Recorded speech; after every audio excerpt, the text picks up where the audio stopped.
అంటే జగన్మోహన్ రెడ్డి వస్తేనే మంచి జరిగిద్ది అంటే ఆల్రెడీ 2019లో అలాగే ఒక్క ఛాన్స్ అంటే అలాగే ఇచ్చారండి.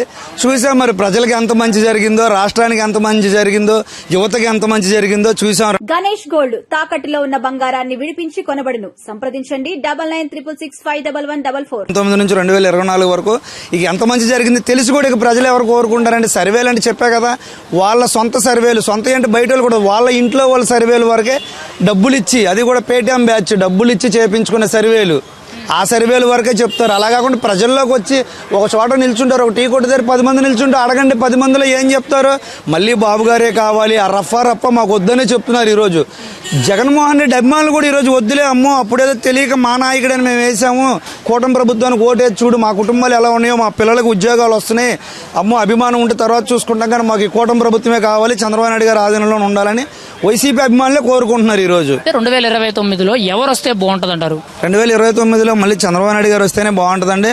లాస్ట్లో ఏం కూడా 2014 ఇలాగా అన్ని ఏర్పాటు చేశారులే, రాజధాని ఏర్పాటు అయిపోయింది, అన్ని సమకూర్చేశారు, ఒక ఛాన్స్ జగన్మోహన్ రెడ్డికి ఇద్దామని ఇచ్చాము, చూశాక మొత్తం నాశనం చేసాడు. మళ్ళీ ఆ తప్పు అయితే ఈసారి ఆంధ్ర రాష్ట్రగా తెలుగువాడిగా నేను ఆ తప్పు చేయాలనుకోవట్లేదు. ఎందుకంటే గతంలో అలాగే చేసాం, ఇప్పుడు కూడా మళ్ళీ అలాగే చేస్తే మా జీవితాన్ని మేమే నాశనం చేసుకున్న వాళ్ళు అవుతాం. కనుక ఆ తప్పు అయితే మేము చేయదలుచుకోలేదు. వ్యతిరేకత అనేది ఎక్కువగా ఉంది. చంద్రబాబు మాటలు చెప్పడం తప్పితే చేతల్లో ఏమీ లేదన్నట్టు మాట్లాడుతున్నారు కొంతమంది. అది ఎవరైనా కానీ వైసీపీ వాళ్ళకి నా దగ్గరికి వస్తే నేను డిబేట్లో కూర్చుంటా వాళ్ళతో, ఒక టీవీలో కానీ బయట కానీ, వాళ్ళ ఇష్టం, చర్చకు నేను సిద్ధం.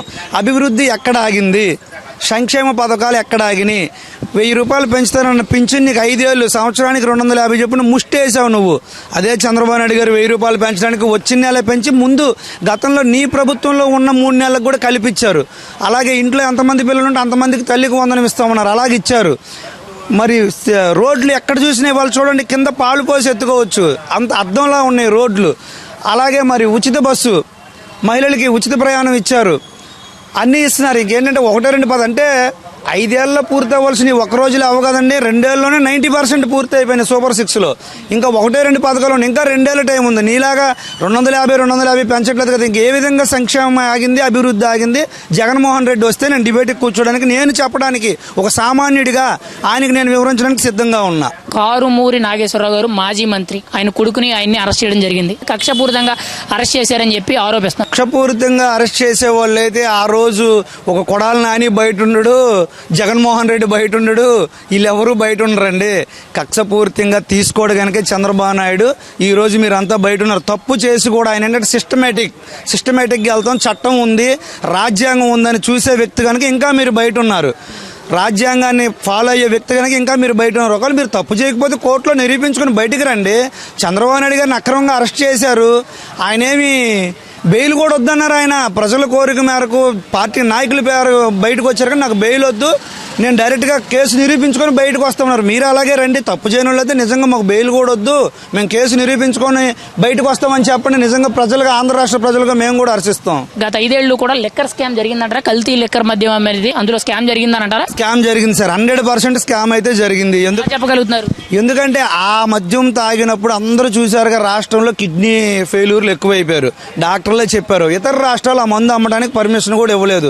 స్కామ్ అంటే అది పక్కాగా వీళ్ళ బ్రాండ్లే. కనీసం ఈ రోజు రిక్షా వాళ్ళ దగ్గర కూడా ఫోన్పే ఉందండి. గవర్నమెంట్ షాపులు అయ్యుండి ఆ రోజు ఫోన్పే లేదు, ఓన్లీ క్యాషే. ప్రభుత్వానికి ఆదాయం పెంచి లిక్కర్ మంచి మద్యం అమ్మని అంటున్నారు, మీరేమంటారు దీనికి? ప్రభుత్వ ఆదాయం పెంచారంటే వాళ్ళ ఆదాయం పెంచుకున్నారండి, ప్రభుత్వ ఆదాయం కాదు. ఎందుకంటే గతంలో ఉండే బ్రాండ్లు ఎప్పుడు రెగ్యులర్గా ప్రతి రాష్ట్రంలో ప్రతి చోట దొరుకుతాయి బయట బ్రాండ్లు. అసలు ఆ బ్రాండ్లు అనేది తీసేసి ఓన్లీ వీళ్ళ నాయకులు బ్రాండ్లో పెట్టుకొని అత్యధిక రేట్లు అమ్మి ఆదాయం పెంచామంటున్నారు. వాళ్ళ సొంత జోబులు నింపుకున్నారు. ఎందుకంటే ఆదాయం పెంచారంటే అక్కడ 10 కేసులు అమ్మితే 10 బాటిల్లే రాశారు, తెలియదు కదా, క్యాషే కదా అంతా. అలా చేసి కుంభకోణం చేసి ఇవాళ మేము మద్యం మంచిది అమ్మామంటే రాష్ట్రం అంతా తెలుసు. మీరు మంచి మద్యం అమ్మారో, చెత్త మద్యం అమ్మారో, విషపూరిత మద్యం అమ్మారో రాష్ట్రం అంతా తెలుసు. ప్రతి చిన్న పిల్లోడికి కూడా తెలిసి వాళ్ళ ఆంధ్రప్రదేశ్లో.